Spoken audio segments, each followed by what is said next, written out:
Excellency Paris, Secretary of State, Minister of Environment, Excellencies, distinguished speakers and guests on the dais, the participants, good morning. It's great to be here this morning at this Inception workshop, and I wanted to be here personally, even though this for some might be perceived as more of a technical workshop. I think it's very important that we see this as a very important milestone in terms of our political engagement in Cambodia in 2025. I wanted to be here to share with you a message of urgency, ambition, and importance. And because there are 6 speakers this morning, I decided not to go into prepared notes at the risk of also repetition, but essentially I wanted to talk about 3 things with you this morning. A little bit about context. Secondly, why is this important for Cambodia? And thirdly, what is coming next? In terms of context, personally, I've actually studied climate change. I've been following the climate change debate and the science for the past 30 plus years. Yes, I'm indeed that old. I did my master's thesis when the first IPCC report came out. And it's important to be this morning because scientists are freaking out. They're panicking.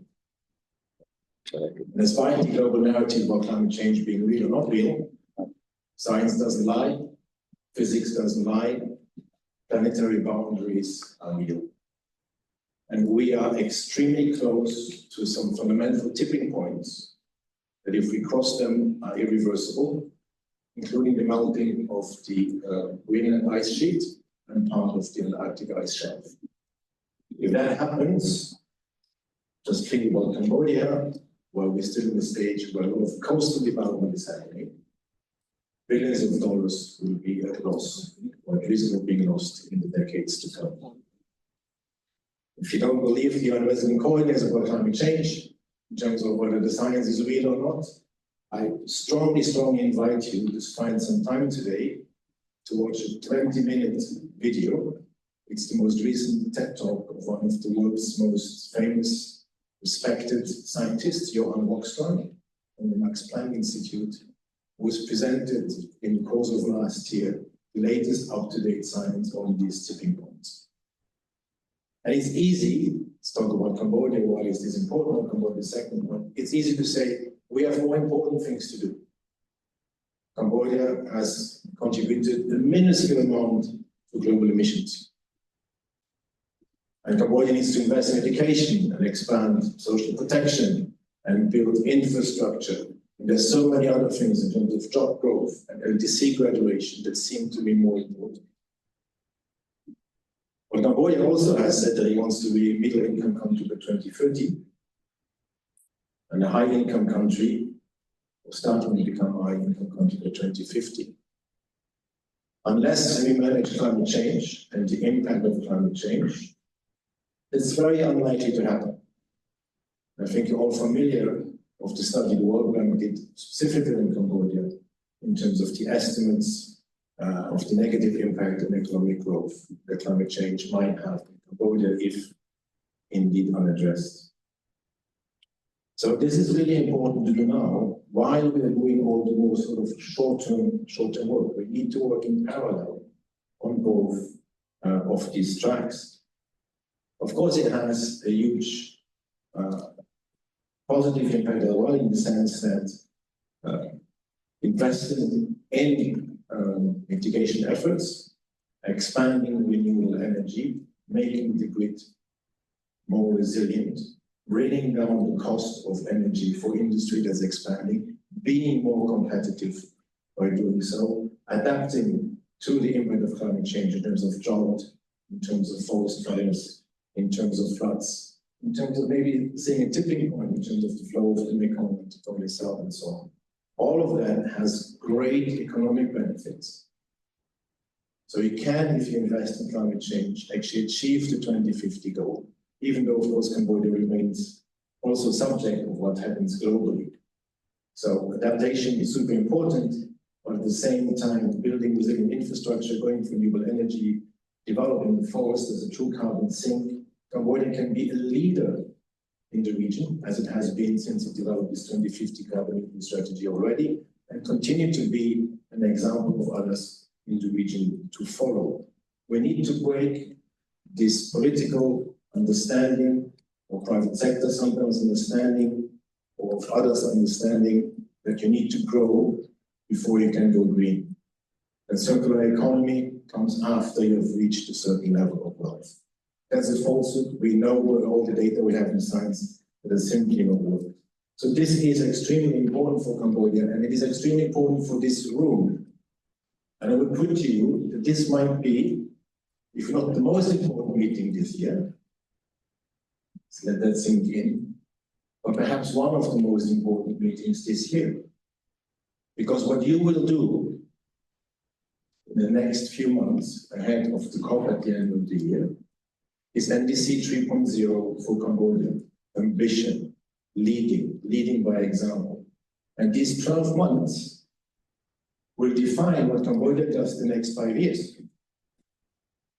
If it's not in the NDC, good luck getting global climate funds, for example. So we need to expand into sectors in the NDC that are currently not in there.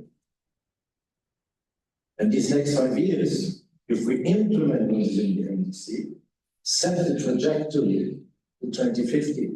Are we going to be in a high-income nation or not?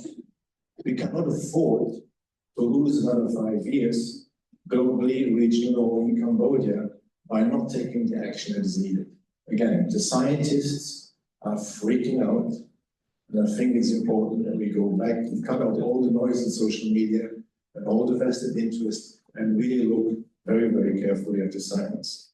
So this is super, super important for Cambodia, but it's also important because as a government and as partners, we're the duty bearers of human rights. We have the responsibility to guarantee the right to education for children. Lisa was just, I think it was last week, or at least a week before that, the child who is indexed in terms of climate change. We need to look after the most vulnerable communities. Think about the impact of heat stress in the garment sector, where up to 1 million women, mostly from rural areas, are working. So we have a responsibility, not just to protect our economic growth, but actually look after the most vulnerable population as well, to be very inclusive in the way that we work. I hope that sort of message of why this is important resonates to you, and you see why I wanted to be here this morning.